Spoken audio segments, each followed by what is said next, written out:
Hi, everyone. Welcome to Illuminations with Andrea Gutierrez here at the Fresh Basic Needs Hub. We're here to showcase this beautiful place. And so if you guys haven't been here before, this is the Fresh Basic Needs Hub.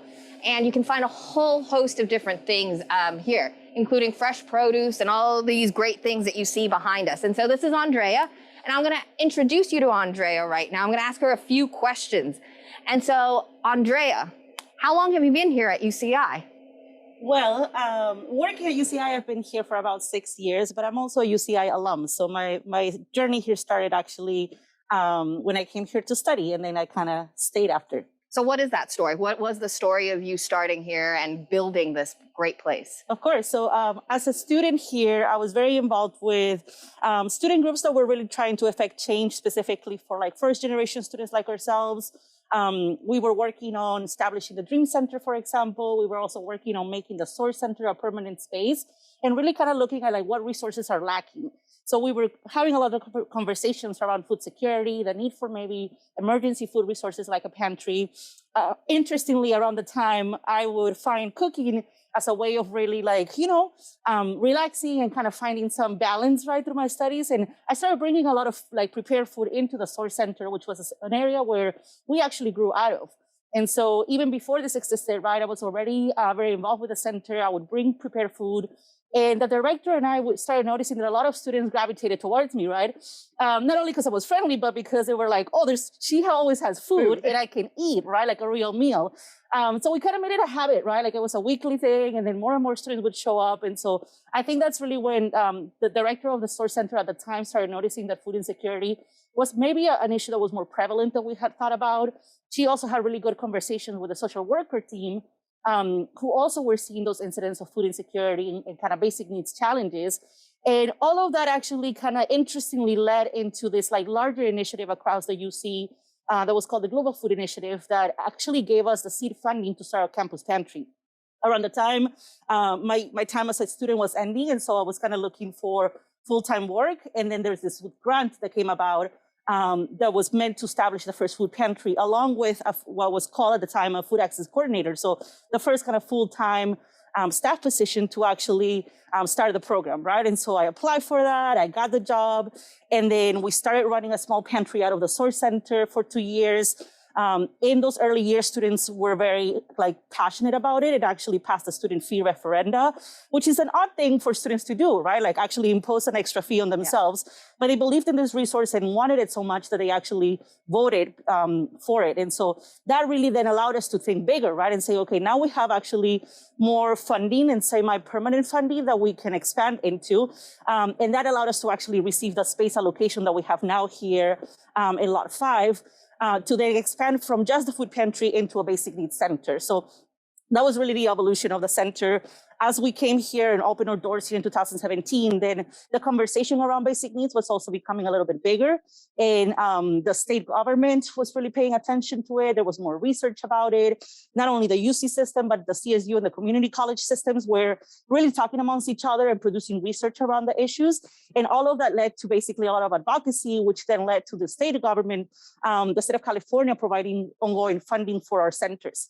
And so about a couple of years ago, then we had the opportunity to continue expanding, especially when it came to like our staff capacity, right? So that's when the director position was created and I applied, right? And now I'm here in this position. And then I was able to hire another program coordinator. We've continued to kind of like expand in that manner. Yeah, it's amazing to me that you not only provide food, but you also provide basic needs. And so what are the new things that you've been able to provide over these years? So we've continued to add on. Yeah. So early on, beyond the pantry and the direct access to food, we also noticed that some students need access to prepare food, right? So we established a partnership with UCI Dining, for example, so that students can go into the dining commons and receive a meal. So we basically provide those meal swipes to our students who need extra support, right? And they can go ahead and eat a full meal. So that was an early program that was established. Soon after, we know that students, right, sometimes not only are they struggling with food insecurity, but really with financial insecurity. And so we established what's called our economic crisis response team and grant This is a partnership with our social workers and financial aid to actually get students emergency money, right? So when life happens, if things happen, let's say a student cannot pay rent, they're in a financial crisis, right?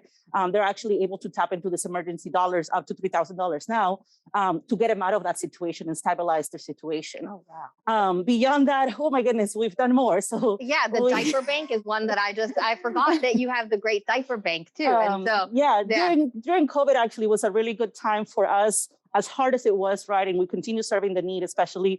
It also allowed us to see additional needs that our students had. And so, for example, we connected with the National Diaper Bank Network, and now we have an allocation of diapers on a monthly basis for any students with children who can come here. Just as they shop for food, they can also grab an allocation of diapers on a monthly basis. So in the beginning, when you were starting with SOAR, how many people did you serve then compared to how many people you serve now? So I remember that the first week we opened our doors, I think the first day the pantry was open, we had maybe 12 students show up through our doors, right? And then quickly that became, by the second or third week, it was maybe 50 students on a weekly basis. And then I believe that by the end of that first 6 months, we were at like 90 students on a weekly basis.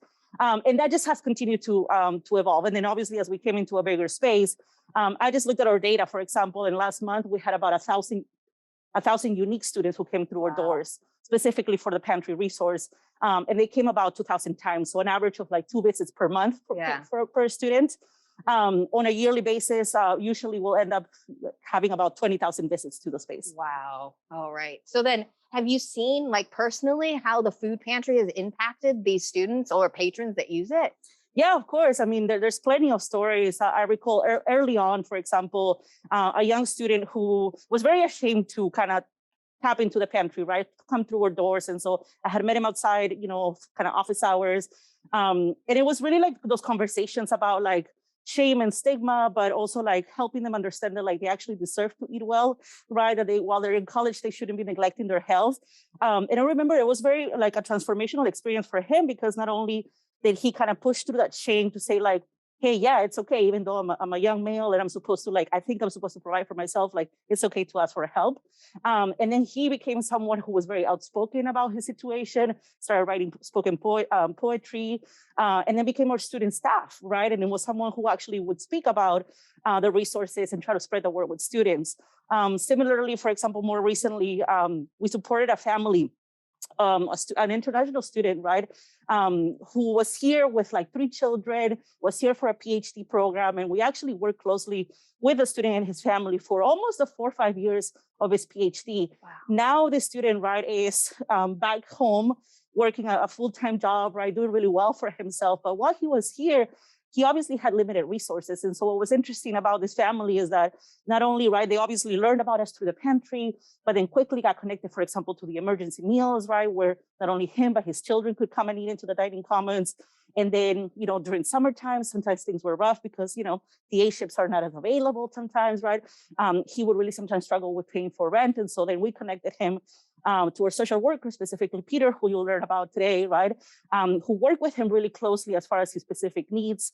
He was able to tap into the emergency grants, for example, during the summers to pay for rent and kind of pay for those necessities. And so he was able to really maximize all the resources that we have. And made it through the PhD, right? And it was interesting. Him and his family showed up here, like literally as they're moving out, right? And kind of finishing their studies, going back home, showed up here to say thank you, right? Like, thank you. Like, we couldn't have made it really through this past 4 or 5 years without the support of the space and the staff. But the beauty of that moment is that, like, I know when they walk away from here, right, they never have to look back. They never probably have to show up to a pantry again. That now they have their degree and they can just kind of continue, right, and find that sense of stability and never have to like really struggle to afford the basics.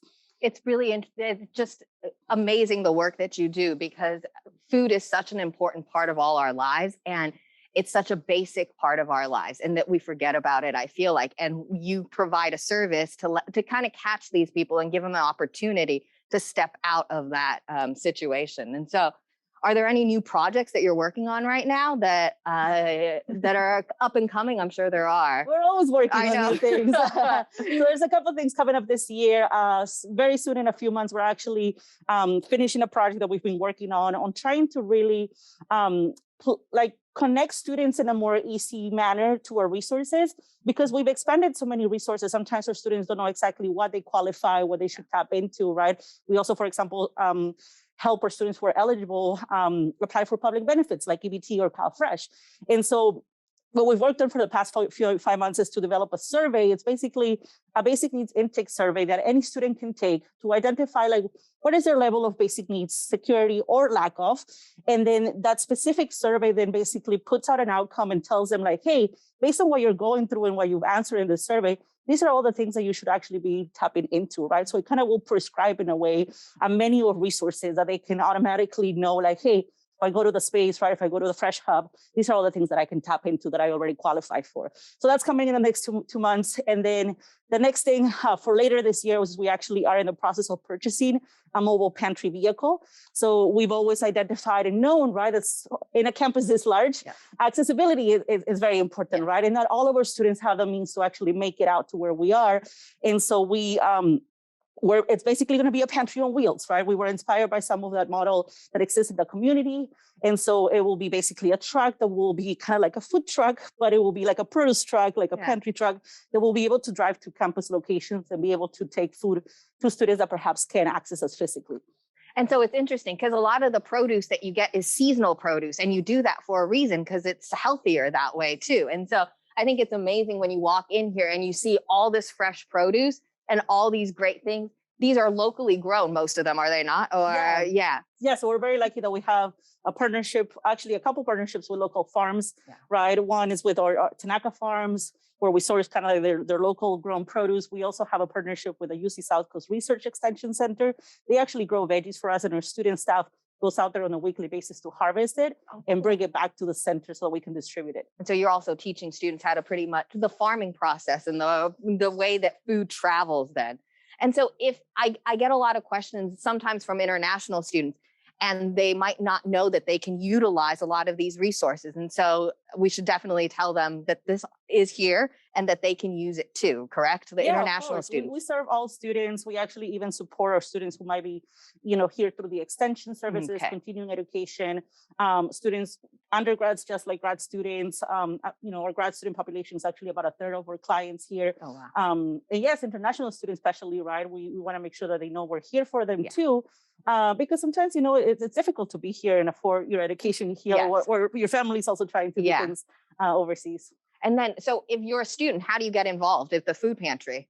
Well, there's many ways to get involved with the center. So we do have volunteering opportunities on a weekly basis, right? That any student that really has kind of the heart for service can come and put in work. I mean, running something like this takes a lot of, labor and obviously, a lot of like cleaning and distributing things.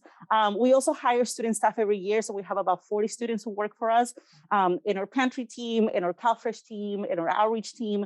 So that's another opportunity. We also actually host student fellows. So we host 2 fellowships here. One is through the UC system, the Global Food Initiative. And then we also host every year the Dream Fellows through the Dream Center. And then lastly, we also are partnered with Public Health and Social Ecology to host interns for the practicum and the field studies. That's nice. All right. Does anyone have any questions for Andrea? There's a lot of good stuff, and it's all really important information. So if anybody ever has any questions, I'm sure you can visit. And always feel free to shoot an email over to me too. And so Andrea, do you have any other last words before we hand it over to Peter to show us how to cook? No, I mean, for all of our staff and faculty, right, watching, we actually have an open house happening tomorrow here from 2 to 5. So if anybody's interested in actually visiting the physical center, we'll be talking about also all the other resources that we offer, and also how to refer students, right? Because sometimes our students need a reminder from a trusted mentor. They're like, hey, it's okay to ask for help. They're like, hey, it's okay to go say like, I need support, right? And so sometimes making that introduction on our behalf, right? Saying like, hey, there's a space where you can go, makes all the difference in a student actually making it through our doors. And it doesn't have to be food related too. It can be, And so Peter will tell you more about also like the work we do with, supported services through the Campus Social Workers. We now have emergency housing too. So if a student ever struggles with housing issues, they can get free housing on campus through our center. And so we're always trying to build more on the resources that we can offer to make sure students are covered if anything happens. Thank you very Thank you all much, so much. Andrea. Appreciate you. I'm going to head on over to Peter. And Peter is going to show us how to make some food. Yeah, and I am myself also alumni here at UCI. Spent 5 years here, and also have been an employee for 8+ years. So 13+ years at UCI. So I'm happy to be here and kind of let you know more about the basic needs hub and the supports we provide for students in our community here. I just want to kind of add on some things and touch upon some supports that Andrea kind of mentioned already. The supports are available for all students. We have recently just added our basic needs sponsored housing for our students that are facing homelessness in partnership with our housing and a lot of our basic needs partners. So we do have housing when the student is facing homelessness. They get connected to one of our rapid rehousing social worker, and we can provide that support. We have our crisis grant. We also have supports for students that are during the pandemic that are remote or off campus as well. Some of our students aren't able to actually access the pantry. So students are able to actually get grocery support, grocery cards for support as well. And also, we also noticed that some of our students have transportation needs. So we actually also provide Lyft vouchers for students that are needing supports to get to their medical appointments, other basic needs that are, very, very important errands. They could also contact us and kind of connect with that support as well. I do want to mention how great it is that this opportunity to present to you all. The Fresh Hub has grown so much. When I first started, like Andrea mentioned, it was in the closet at the SOAR office. And to now to see it's a 2,000+ square foot office or space that provides thousands of pounds of food for so many students. It's something that is accessible for all students, that supports educational equity. It doesn't impact students' financial aid. This is a free support, whether you get CalFresh, you come to the pantry for support. We're able to support you in so many ways. I also want to touch upon our basic needs consults with me. In January 2020, I actually moved over here from the Office of Campus Social Work. We've had a strong partnership with the Fresh Hub, so that we actually embed myself as a basic needs social worker here. And we also started opening up these consults that students can book for themselves to ask questions before it becomes an issue, because before they have other financial crises, right? So students are able to book me for consults for 30 minutes on Tuesdays, Wednesdays, and Thursdays. It's on our website. So we encourage students to go ahead and just book using the Calendly link. And through there, they can get supports, get tapped into the resources here, or if it's campus or community resources, we can do that as well. Okay, so that's the kind of the aspect of that. I wanted to go ahead and just switch over to the cooking component of this today. So actually, I'll tell a story. 5 years ago, myself and Fred Lipscomb actually did a cooking workshop called Chicken 5 Ways for the SOAR staff. I guess you can say it was like the beginning of some of our Life Series workshops. So we actually did rotisserie chicken 5 ways for the students there. And so fast forward 5 years later, we're doing Conversation Kitchen. I wanted to do rotisserie chicken again, okay? So today I'm actually gonna be doing chicken fried rice. Actually do that demo. Chef Jessica is gonna go ahead and do chicken chili at the end. But before we actually talk, I also wanted to give students other ideas. I thought rotisserie chicken is a very accessible food, great protein. It's available at all supermarkets, pretty affordable. And it's a lot of pounds of meat for students to use, right? So right here, I actually have kind of demoed here, broken down. So this is a rotisserie chicken, probably from our local Albertsons here. Albertsons is away. And I used Albertsons a lot when I was a student here as well. But right here I have eggs, cheese, bell peppers, and onions, okay?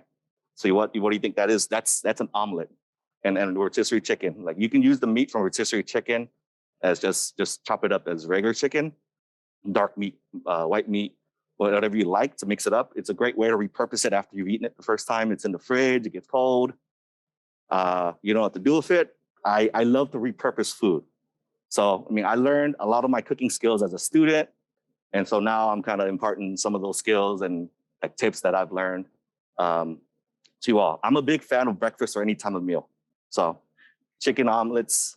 You don't have to use chicken. You could use anything else, but bell peppers, onions, cheese, something colorful just to eat, okay?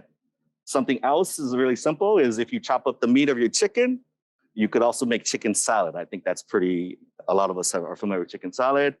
Red onion, some green onion, some celery, some mayonnaise, some mustard. If you want to put some lemon juice, salt and pepper, you can mix up some other herbs, but you could actually extend that shelf life wise too. And you can put on a tostada, you can put on a sandwich, you could eat with chips. It's a very good meal overall. And something else that I actually done this before at the Fresh Hub before we went on with the pandemic was making chicken noodle soup. So I think a lot of people, you have the bones of the carcass of the chicken. So after you use it, you could actually use those bones, the leftover kind of the little bits of meats and the ribs. You can boil it down and make a good chicken stock. Okay. Here you go. See here. And there's a lot of good flavors in there. You can boil it down, make a chicken stock. You chop up, some celery, some carrots, some onion, mince it up to make a good mirepoix, a good base. You can put butter down. And then, put whether it be better than bouillon, nor, or actually you could add additional chicken stock to it as well and add your favorite pasta. So that makes chicken noodle soup out of something that you would have thrown away. A lot of people throw away and don't realize. So a lot of the skills and things we talk about here with Fresh is not just like getting food, but also cost savings, right? So the way I kind of explain to students is like, did you maximize your financial aid, but can you cost save like in other ways? Can you limit your food expenses? If you access the supports at Fresh, that's a great way for you to use your other money for your rent and your other basic needs. So a lot of skills here. So I'm gonna go ahead and move forward with our chicken fried rice portion of things here.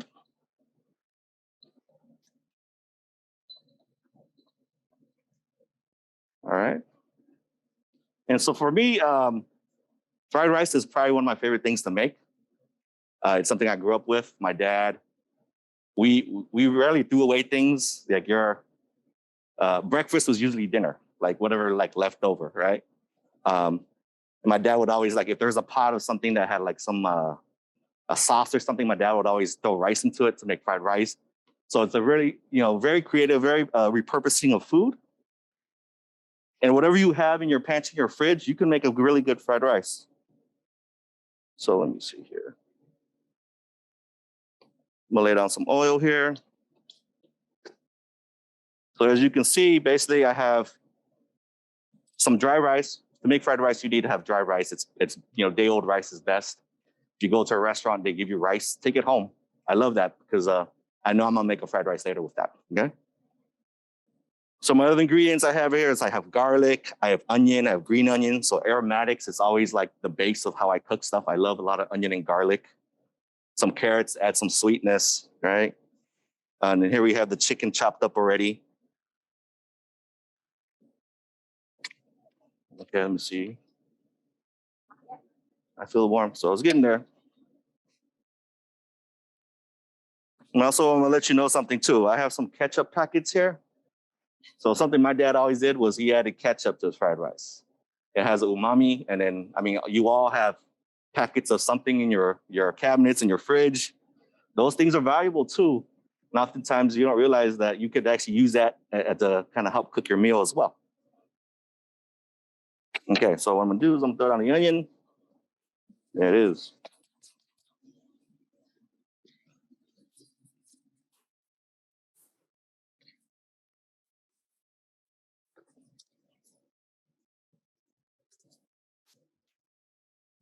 Onion here, throw some garlic.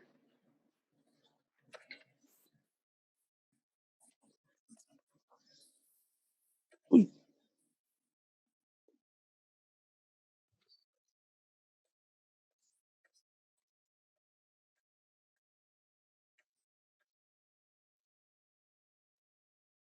Something I did want to mention, I don't know if there's a lot of alumni watching today, but I graduated like 15 plus years ago.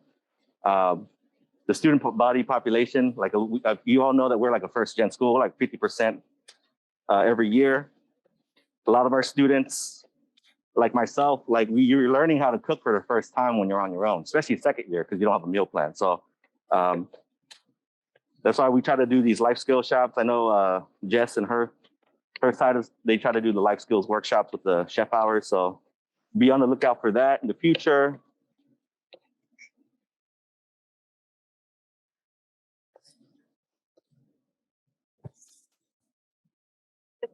I will put that down so there's no rubbing friction there. Okay. You put the airbags down, you always want to put some salt. Like I said, I got most of my cooking skills at UCI. As a young adult, you got to fend for yourself, right? Get that down there.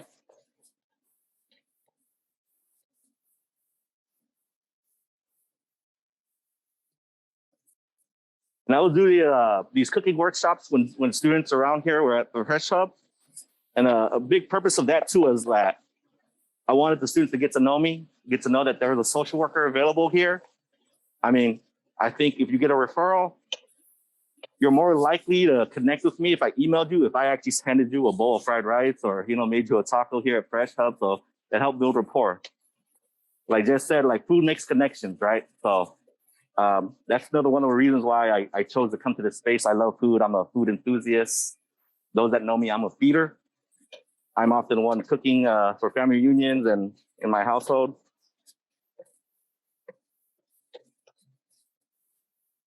So some pretty colors, green, orange, white. If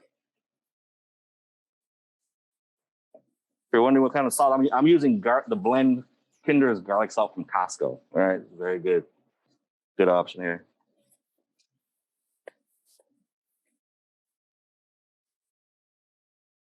All right, the chopped chicken.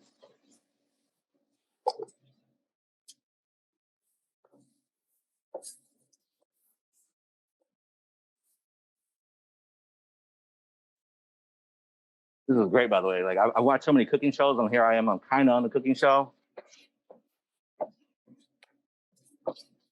I hope I make it look easy, all right? Or I hope it looks tasty to you all. But the fried rice is beautiful. You can use anything, any kind of meat. You can do vegan fried rice. But the most important thing is the aromatics, the onions, the garlic, the green onions. To me, that's what's most important. Okay. So once this gets kind of warm, I'll add the dry rice. Here I have some soy sauce. I have kikkoman and meji. You might have your preferences, but I kind of do a blend sometimes. Oh, meji soy sauce, seasoning sauce? Oh, it's imported from Europe, but it's wheat based, but it tastes like soy sauce, but it's a very good flavor enhancement. And kikkoman soy sauce. I'm yelling at him. Very popular in a lot of Asian cuisine.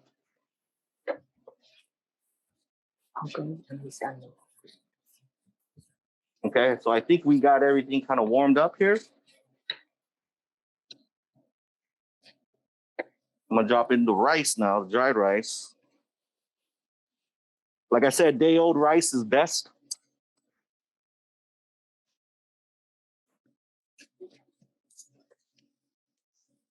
I'm not gonna use all of it. Good amount right there.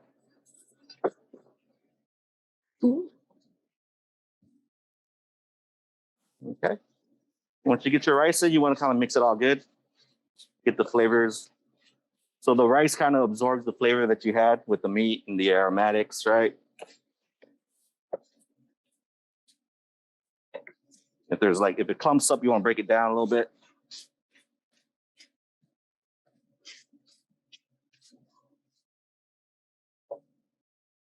And I'll be honest, I'll probably make fried rice once a week. It's a good thing to make good leftovers with. If you're cleaning out your kitchen, you see that some things haven't been used for a while, it's on its last legs, you just want to, for the purpose of sustainability as well, right? Not throwing away food, you can make a good fried rice. So once I got that going, I'll layer on some soy sauce. A little bit of magic just because as well.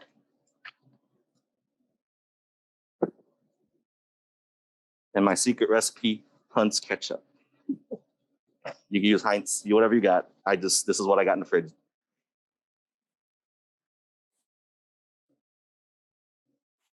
But you can use all kinds of things as a base. You can use sesame oil if you want to give that flavor. You could add ginger to your fried rice. You can use bell peppers.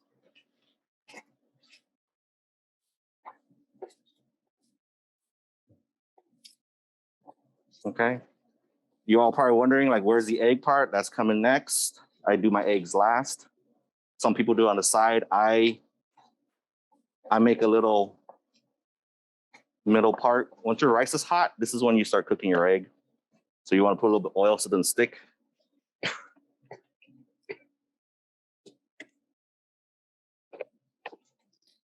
Got a couple eggs.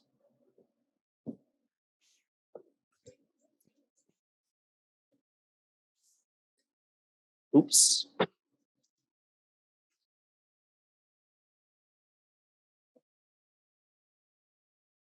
I got a little bit of shell in there.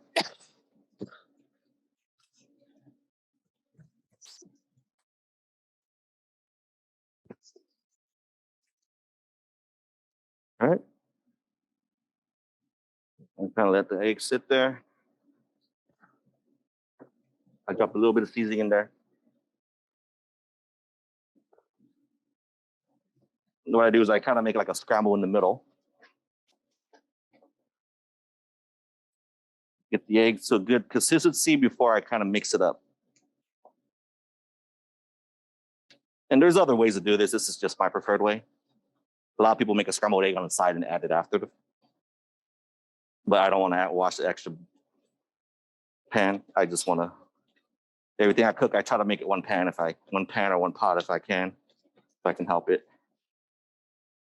Here, all right? See the egg is getting at a decent consistency here, where it's kind of like almost like a scramble. So this is when I go ahead and mix it all up. All right.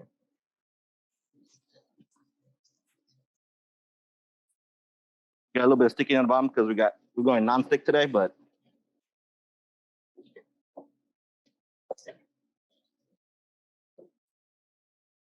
yeah. And this is more or less, I think we can just let it bring it down. And yeah.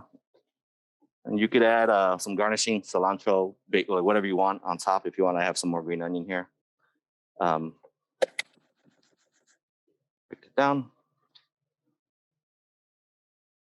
Usually at home, I'll leave it a little bit like this. And then I like the bottom being kind of a little bit crispy. But that's rotisserie chicken fried rice. So y'all can see.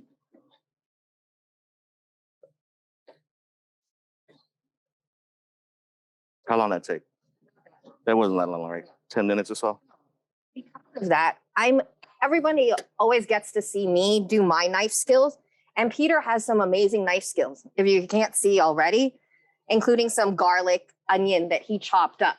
So I'm actually, before I start my demo, I'm actually going to have him show you how he chops, because we all chop differently. And I like telling people they do it wrong all the time. And then I get in trouble because it's not. It's what you're comfortable with. And so what I'm actually going to have him do is show us how you cut your onion, because I cut it a whole different way than you do, maybe. Just I don't know. Yeah, let's see. Sure. I'll cut this onion. Cut that onion. Sure. I'll use this cutting board. Yep. Because I think it'd be interesting. It's always interesting to see how different people chop and cut. All right. And it smells very good in here. And yes, I did bring him a nonstick pan and it does stick. So you got to use a little bit more oil.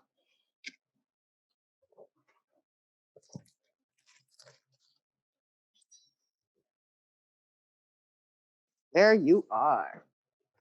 Well, it usually depends how you need it. But I like. How do you do it? Small. Like what I do is I cut the ends of my onions first. Some people keep that part. I do. To keep it steady. Yes. But I chop that off. And basically peel your onion, right? You know. And the rotisserie chicken, the bones, like he was saying, for the chicken soup is really good. Rotisserie chicken, when you make bone stock or bone broth, it helps to have cooked chicken bones. You are able to extract more out of it, the nutrients. And so like when you make veal stock, like when you're at a restaurant, you actually roast the bones until they're black almost, and then make a stock out of it. So it's really interesting that rotisserie chicken makes the best broth. Okay.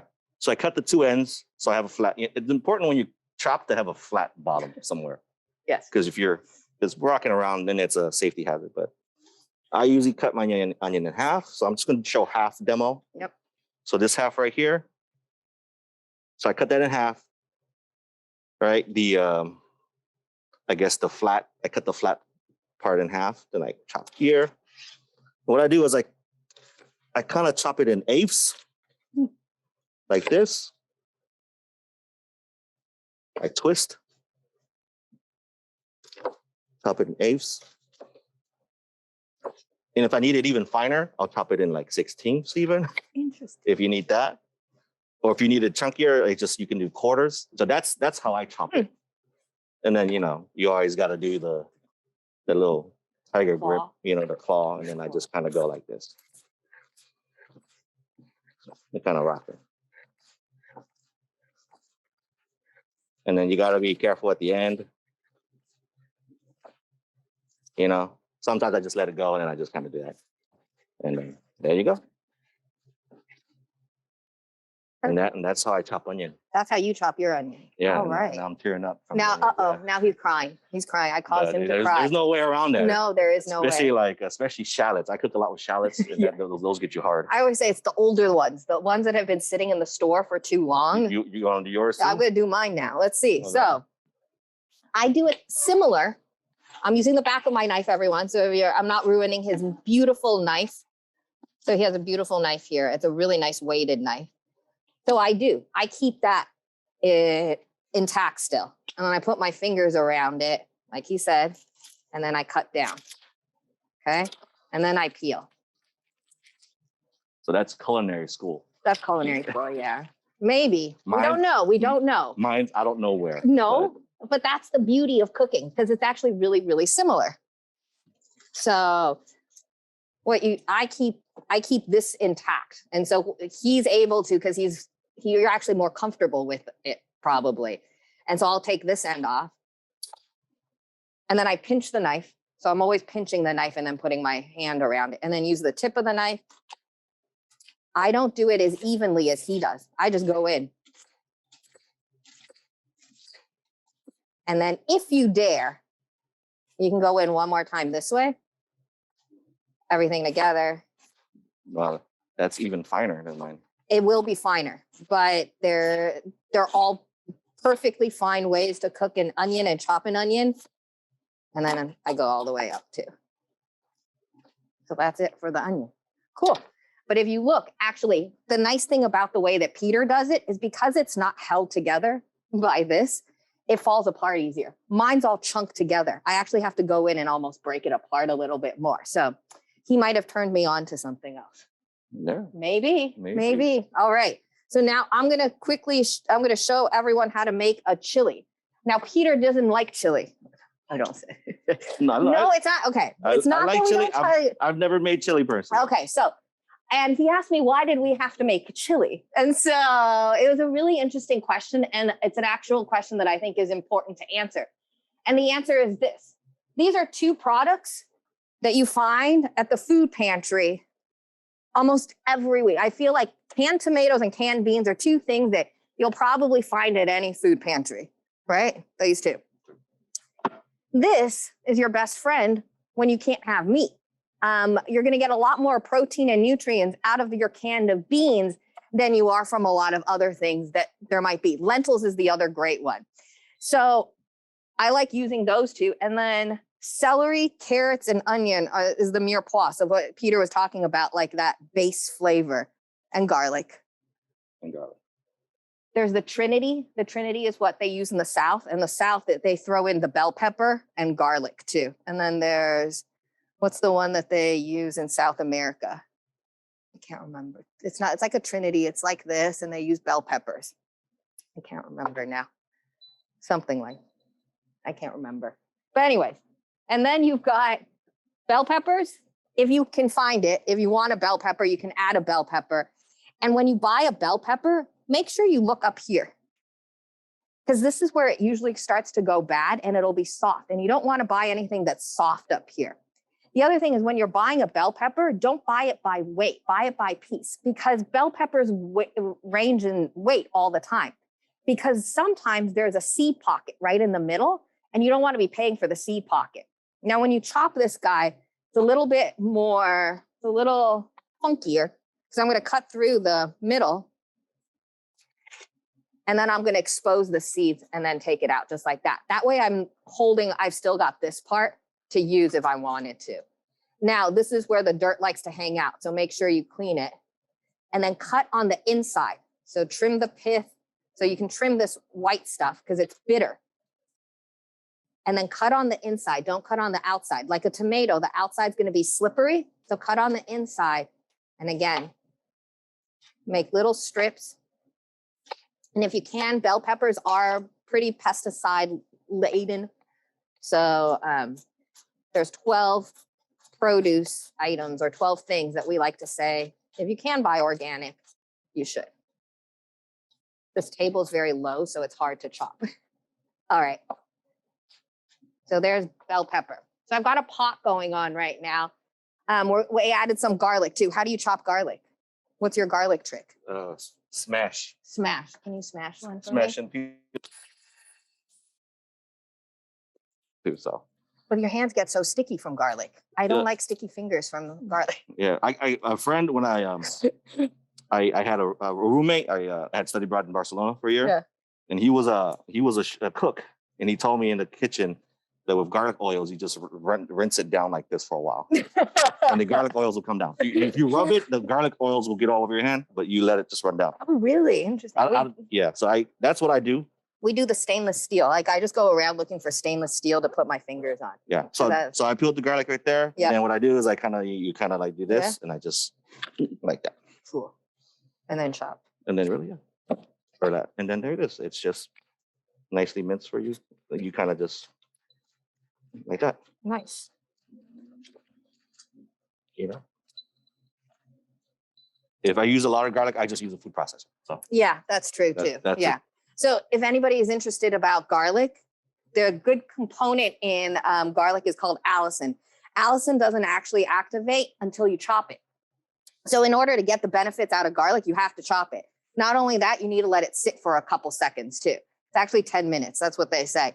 And then it's supposed to like get all those cells that you just broke up, come back together and create that healthy benefit. So if you ever have garlic, I've been trying to chop my garlic before I cook anything else. So, all right. So now we're going to make our chili. I'm going to add a little bit of oil.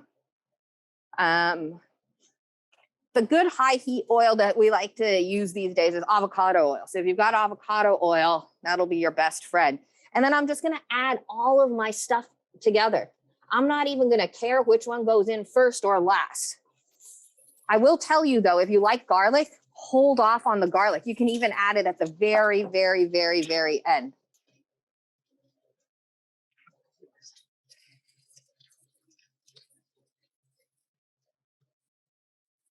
And give that a stir.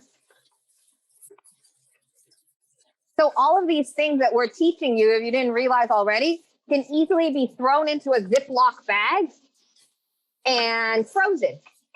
So the chili, I would freeze flat. So you can freeze it flat, and then you can have it whenever you want, or you can even freeze the fried rice. There's a lot of things that we can freeze that a lot of people forget. So the other one is eggs. So just a quick thing about eggs. It's really interesting. There's 3 numbers. So the food pantry is, you don't waste things, right? Do you go by expiration dates? Expiration dates are... The dates are best by dates. Yes. So it's not necessarily expiration dates. Yes. And so one of the ones is eggs. I feel like a lot of people throw away eggs just by reading that date in there. Okay, so it's floaters, toss. Sinkers, keep. They freeze really well too. So what you can do is you can actually take it out of the shell and then freeze it. You can scramble it, then freeze it, or you can separate them and then freeze them. But what's interesting is there's these 3 numbers next to this long number, but then there'll be a 3-digit code. That 3-digit code tells you when the egg was actually laid. So this one says 312. So you can calculate the number of days into the year. Yeah. So that 312 is the day that it was laid. And so you can actually calculate how old your eggs are, and you'll find out they're not really that old, or they are. The one egg whites are always better if you're using them for like a meringue or something, for them to be old though. Okay, so these are good to go. And now I'm just gonna dump my tomatoes and then dump my beans. And I do rinse my beans. They do carry a lot of salt. So if you want, rinse your beans and then add salt if you need later on. I got garlic salt if you want. Oh yeah, we can add some garlic salt in here. Sweet. And then I'm gonna add a little bit of... This is Cajun salt too if you want. Oh, you can add some Cajun salt. I'm gonna add some water or stock, whichever one you want.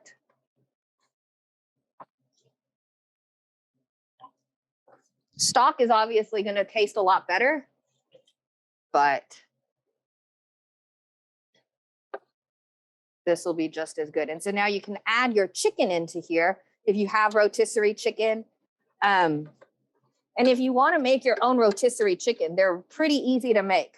So why don't we shred some up? We can add that up. You want dark meat, white meat? Dark. Well, let's do white. Let's do white meat. Let's do white meat. I'm just going straight into the healthy. Make it super healthy then. Just tear off part of the breast here. Yes. You can use any beans, black beans, pinto beans, any kind of beans you want. Sweet. And now Peter will do the chopping. A little bit of the white meat here. Kind of cube it so it's nice little chunks, right? Yeah. Okay. Add that in. So that's going to cook. The longer it cooks, the better it's going to taste. But the main thing is that we also gave you a packet of seasoning.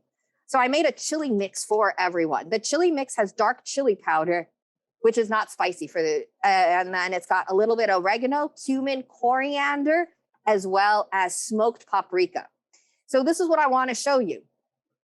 These are really basic ingredients. It doesn't seem like it'll taste like much.